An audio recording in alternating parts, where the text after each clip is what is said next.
merci na kolo to bandaka mingi na merci parce que kolo nem d'après ça paiement il a pu so paiement na journal et l'autre mo na susu na émission na soto lobela ngo l'autre ko lobela nini ya ko lobela zebele parce que soto lobela ngo eza pona ba artiste eza pona monso tout kwa na lo na besoin ko loba la plateau na biso a ko loba na yi mais l'autre ko loba nini vraiment ya ko lobela zali bele parce que kwa na droite nanga as artiste vraiment beaucoup découvrir beaucoup découvrir misala na ye beaucoup découvrir ya koloba na miso to lobela ngo parce que kolobela ngo ay kolobela nini beaucoup yo kaye mingi na pesi merci na mozalisi ozo betanga munduki oyo sala polémique o batu baolela loba ni na ngwesala ka ke mamboza la kitoko boye ezande ka koyeba la tête bien faite mozalisi place aux aba big salutation sans oublier notre partenaire officiel Charlie Chiba. Ah, Frida Tamba, maman na Kesa Tamba en Allemagne. Mon thème à tonton Charles, la crème fraîche. Il y a tonton Charles. Moi c'est à ma bota. Maman na Meshak. Attention, ça va big salutation. Ah, Juliana Lim aux États-Unis. Sugar Baby Charlie de la patronne aux États-Unis. Gracia Taouti, n'est que Julia Taouti en Italie. HD the King l'artiste. Artiste na mimilo paye yo nabi ki ton peu roya moi featuring on ça la bien HD the King l'artiste vraiment royo ka penali li kiss y a un artiste na mimili bino na plateau sans oublier peut-être on a monopolisé parole tu sais bonjour papa bonjour biscuit bana mbinza na yeli ndobe su mwana mbinza pour porter nga rigueur te ka pona ni bana mbinza non babila charité bien donné commence aussi c'est la ngana bandako vraiment ça artiste na ndongo na mbinza yes artiste et comédien té vraiment yemoko aza wana me placé à expliquer bino genre na musique ya betaka Lil Kiss est-ce que vous avez vu parcours na yo peut être sauver comme ouais mana ba yo ba yebité pour nga na yebina les artistes que sur ça ba œuvre oyo vraiment pese marquant na yo mais na ba ba yebité so expliquer mon parcours na yo expliquer bon pe kombo na yo parcours na yo mengo banda a pina genre musique yo sala. Ouais, Combo, Lil Kiss, couramment appelé Ancêtre. Ancêtre. Je fais de la musique urbaine depuis les années 2000. Mais la musique en général, j'ai commencé en 1993. À l'époque, nous avons qui chante à l'église Mbatamaye. Depuis les années 2000, c'est à ce moment-là que j'ai intégré la musique urbaine pour les artistes. Vraiment, Frida Tamba, maman na Ketia Tamba, en Allemagne, Lil Kiss, ceux qui m'appellent, et ça la bien, ceux qui ont bengi appellent les kilo. Vraiment, Lil Kiss na CPLI, nous expliquer la musique, ça la musique urbaine, au Bagnon depuis 1900. Depuis les années 93, oui. Les années 2002. 2002, nous avons commencé la carrière. On est dans un groupe Nini. Nous avons Nani. En 2002, je venais à Harlem. À l'époque, j'ai étudié à Limité. C'était composé de gens de Limité. Le président était New Jack. Après ça, j'étais à GC, le génie des City. J'ai travaillé avec ACK et Jean Cameron. Malheureusement ou heureusement, aujourd'hui ils ne font plus la musique. C'est depuis les années 2007 que j'ai fait ma carrière en solo. Vraiment bana poto pour me sana ngo. Pour me soto lo bilango ezo lo bilanyo so tsu. Tozana pona batutu, tout azana posa aloba. Aller dans le plateau yo. Porter ça dans pena ouvert dans tout. Le to Lil Kiss azo expliquer carrière na ye et ça qui to ko makasi. Vraiment oza jeune artiste et bele ba découvrir yo, non bele ba découvrir yo tu sais.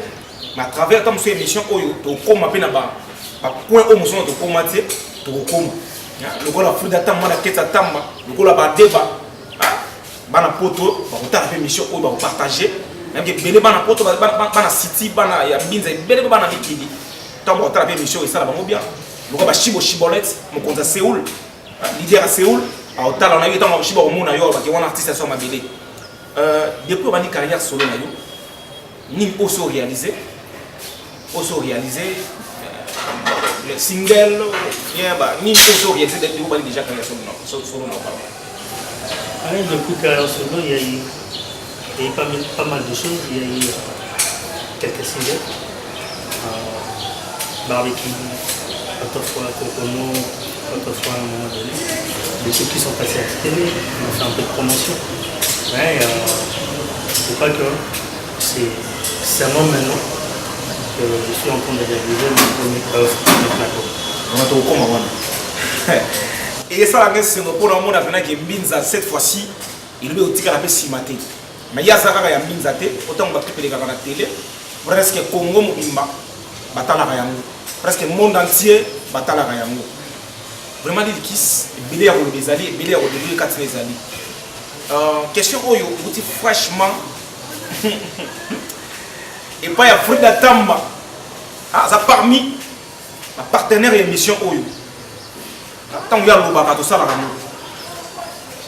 et le boyo to sala moi passi a bien sala moi passi na sala la musique urbaine na sala la musique ce qui musique ba bien musique ba chaque musique est bien ba sala parce que on peut faire explication na sala hip hop musique urbaine na musique hip hop différence ces amis na musique ba fait na so ba ngia mo kanda ba beta na musique yo ça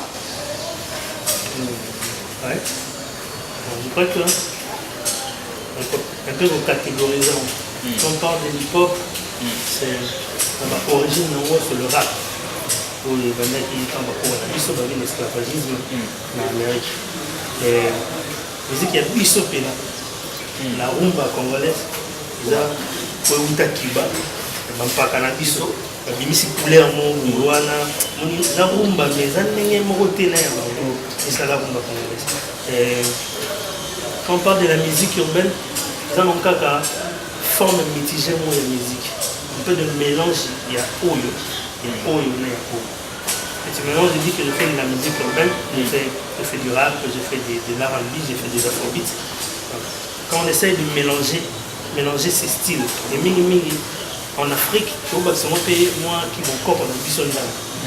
Et on dit que c'est la musique urbaine, cela veut dire les musiques congolais, les musiques nigériens, les musiques sénégalais, moi symbiose.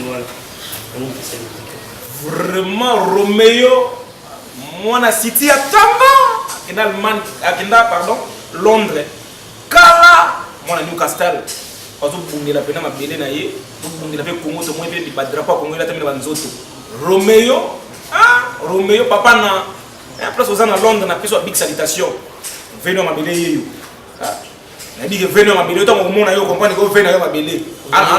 Vraiment, on a posé un coup de pouce Nabino, et ça va bien, moralement, physiquement, financièrement. Comme on me pèle les airs au Sara. On me à Londres, on a dit que tu as Mbinzate, yo bosana bangote, venez. C'est bon, artiste ça, na plateau. Vraiment, tu sais, tu as représenté plein d'artistes comme un façade naïe, expression faciale naïe, physiquement naïe, tout ça qui toque. Mais toi, on a pas tout voir naïe. Tu découvres oui, on a des kiss. Mais bah jarba, il y a bah biloko yo sala, ata bah morceau et ça va bien.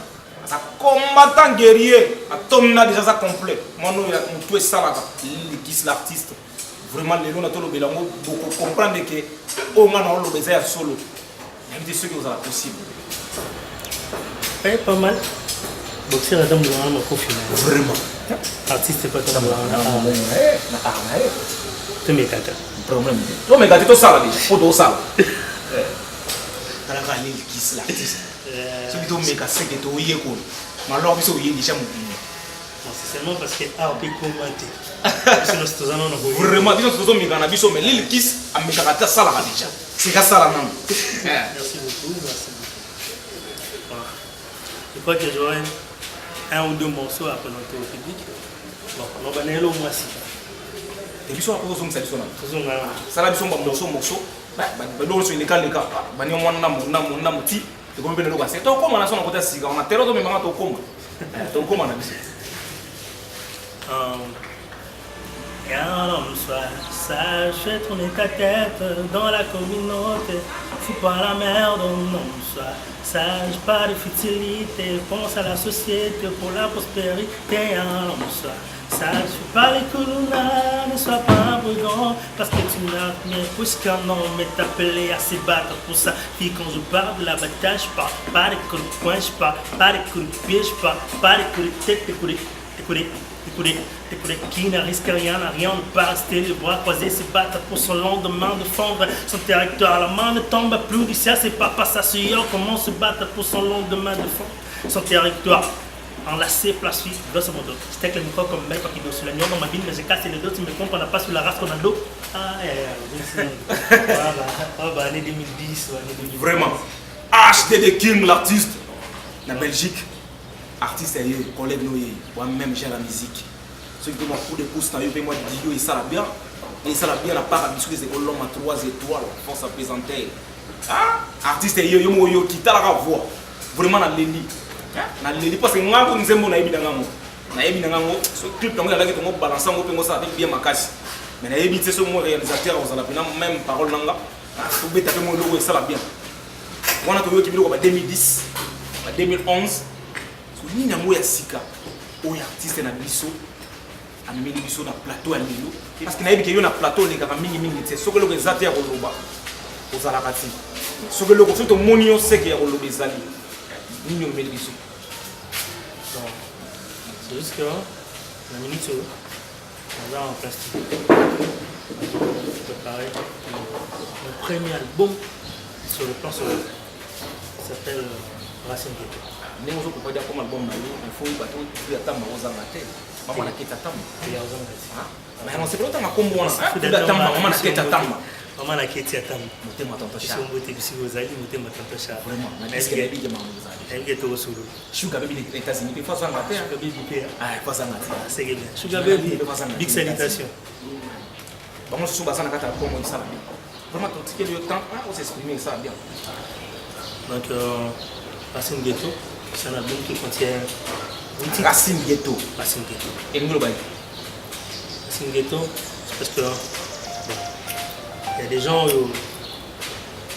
Bakola, Bakutanion c'est ça là déjà.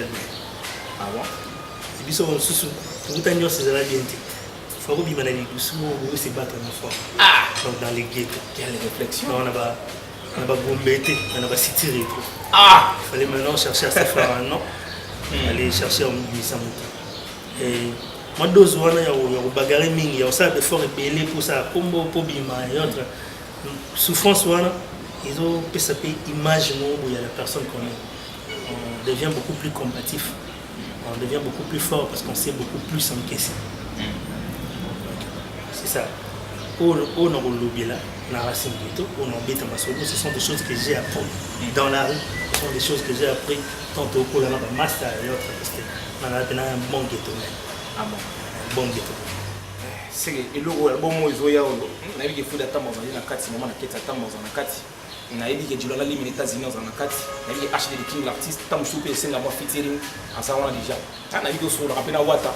On ça rappelle que moi ta moi logo Wata ta muké ka ta moi mungo on est muké. On a dit que ça la bien. HD de King. Vraiment tant on a pas qui tant on zonga moi SMS na moi SMS ko ta moi mingi. Oui. SMS va bien qui font déjà et ça déjà fort. Maman le déjà comme moi disque non déjà ils ont annoncé déjà quelque chose. Est-ce que vous extrait dans moi? On a personne à débattre, c'est moi il va débattre. C'est moi débat. Moi on a pota sika, comme il a pas na. C'est monté là, c'est monté là, c'est débat. Ouais. C'est monté. Et puis c'est là, tout le monde logo et puis ça da couleur na on ndenge ezali là. Ezala bien. Racine Ghetto comme titre album, Racine Ghetto comme titre et chanson montée dans les albums. Je vais faire un morceau, mais ça va différemment par rapport à des boyaux que l'on a. Racine Ghetto, ghetto car les ghettos tiennent mes racines. Grandir plutôt, l'île avance, on dit qu'il dandine. Merci poto m'avoir donné plus qu'une machine. À terrasser mes ennemis, encaisse plus de coups. La force d'un homme, c'est ne pas pouvoir tomber. De savoir se relever quand on est tombé pour ne pas succomber. Trop de fois j'ai traîné et je verse quelques larmes. Mais quelques temps après je reprends la bataille, appelle-moi Elombé. Mon ami, ouvre bien tes oreilles, mais que cela ne dépasse pas ta tête. Affaiblis ton orgueil. Ne te prends pas la tête. Si tu refuses d'écouter la voix des aînés, tu écouteras la voix des conséquences. Mais si tu refuses d'apprendre dans le calme, la vie te l'apprendra dans les larmes. Alors je prends ma plume pour soigner mes blessures. Seulement dans mes écrits, il y a aussi une partie de mon âme. Je suis d'un pays riche, scandale géologique. Mais je vois mon peuple mourir de la famine et de la pauvreté. De là où je viens, la vie n'est pas qu'un combat, mais aussi une guerre. Où sont parties nos valeurs? Où est notre dignité? Où sont parties nos cultures? Où est notre médecine? Furieux contre l'Afrique qui cherche à devenir Occident, oubliant que décolonisés, ils ont tout fait pour nous déstabiliser. Apprenons de l'Europe, mais restons africains, noirs et fiers de l'être, c'est que m'a légué mes ancêtres. Ah là là là là là, on dit que tu as bien chant. Ah, Mongoma Boyependa. Ah, Mongoma Boyependa. Ricardo na Brésil. Mongoma Boyependa au Tikiango. Ah, ceux qui ont chapé pour des pouces dans le bon oyo. Et ça va bien. Et ça va vraiment bien. Surtout, pour les data, maman a fait sa tamba. Et puis il y a un social. Moi, les lobano prennent la carte à bon, et ça va bien. Et ça va bien. On aime bien, on peut sa contact naïe. Bon, on peut sa réseaux sociaux naïe, ça y est, on peut sa contact et tout. Et vous allez vraiment bien. Oui, oui, on a un bon mot. On a un bon mot. On a City Rétro, on a Mbinza P, artiste à Bali. On a aussi la HD de King. On a appelé Luba. Autant l'émission, on découvre des artistes qui ont rappelé dans Mbinza P, mais pas des écoliers. On va être au bêta, mais surtout au bêta, on peut en collaboration, artistes, ça va bien. Basse pesant à Kina, on a un photo. Tout le monde a critique congolaise. Nous allons vraiment bien. Nous allons vraiment bien parce que Dio on est ça va bien. Mais ils sont pas jeunes autour de tout le monde est polémique parce que polémique dans la place mon côté. Mais vous ne musala quand les artistes aient bien ou tala kaka. Pour mal au moment où ils avaient un profond. Africain ko bossa na pona yote. Quand on est en Europe, on commence à dire européen non. Tout ça comme africain. Tout bossa na origine na bisoté. Na éviter nini oyo au bongisi biso pour la semaine oyo pour na mois oyo. Mois ya Pâques. Les artistes, les artistes, aux les moindres, aux amoutous, déjà parmi les artistes, aux déjà. Parce que vous avez mon gongo, vous avez réalisé ça. Il est déjà bien. Moi, je peux vous dire vite, vous êtes. Et donc, vous bon, c'est le merci beaucoup. Bon, si on a dit justement, parce qu'il y avait un événement au Fête Télévision. Déjà, c'est samedi, tout à Palm Beach. On a un concert là-bas à Livray. Je vous invite tous, Yoria, tous les CP la malgré nous les artistes, tous les Pénamara, tous les là, Baroba Mora Kendaki, Baba Bissou Lutumba Simaro. Et je vais en profiter pour faire un truc aussi, à l'hommage de Papa Lutumba. Je vous invite, tous les publics chinois, tous les publics brassavillois, de venir tous les célébrer la musique et le monde en aïe et le monde artiste en sous-bordala. Et ça l'a bien apprécié. Nous avons des artistes à lobby. Talara Kalbiki a collecté mois de Pâques Boïté. Évidemment, nous avons des concerts de vente à Palm Beach. À Palm Beach, ils ont une musique. C'est comme la gare centrale, au Tunica Palm Beach. Moi, je suis à Gobungate. Ce qui est ça la bien à part Nabino pour soutenir l'île qui est l'artiste Nabino et ça la vraiment bien. Je suis tout ce que je suis moi dédicace. Nous avons des réseaux sociaux où ça est là. Et ça la bien. Il va les directement par Nayou. Vous allez bien. Le numéro de contact c'est le 089 656 243 plus 243 089 656 222 1. Voilà. On rappelle ce soir. Le 089 plus 243 089 656 222 1. C'est ça. Et on a utilisé la WhatsApp. La Facebook c'est toujours l'Ilkis officiel. Je salue Chérif Mangafou, mon manager. C'est global, nous l'avons bien. Compte Facebook là. Compte Facebook c'est l'Ilkis officiel. L'Ilkis officiel. Officiel. Officiel. Je salue Chérif Mangafou, Jacqueline moi. Je salue Biscuit vraiment artiste à l'Obaramimité. Nous avons le bar en place, il y a le bébé. Vraiment, il y a maintenant on sait que là, il y a un morceau dans la salle. Oui, bah, qui est déjà légalisé, tout les alliés. Ce qu'on a un morceau qui est manga fazawana. Vraiment, moi, un morceau qui est artiste à développer, à bimisa à dégager. Ce qu'on a un salango, moi, n'engo copier ango. Qui est bon, on a félicité manga. Avocat na biso ya famille pe ya artiste na bino. So on a pour ça qui y a rato sur la pe bani de ça. So on a fait na pose ba komelo chant, nous avons pe ba parler ko za ba komelo ka chant. Vraiment na ko na suka, na biso ko to tele ma. Mboto na personne na tele. Tala artiste na bino, faut d'attendre manga na ole la ka parce que bio so lobby et ya kana au clair. HD de King l'artiste na Belgique. Juliana Lim aux États-Unis. Chouka Baby Charlie de la patronne aux États-Unis. Julia Taouti, de quoi Gracia Taouti, na Italie. Artiste na bino yeyo. Et vous allez bien. Roméo na Londres. Papa na. Oh, venez à ma belle. Venez dans Londres. Kalatongo. Na mo de vous n'êtes pas na mboka. Vous l'avez pour l'artiste et ça la bien. Moi appelle na yo et ça la bien. Maman manda la richesse. Please 35. Oui, bazar le numéro non pas ma pamba. Ce que précis numéro c'est que ma cambozali. Maman manda la richesse aux arabes artistes. Vous savez belé pour artiste. Moi on paye au linkis. Ce qui va être appel nous ça la bien. Maman manda la richesse aux alliés la plus avec salutation. Fallon Mombo. Mona Kendal. Potonatanga. Famille Pukuta Mobimba. Tavares. Na France. Ma big salutation famille Pukuta Mobimba. Parce que vous avez ma big salutation.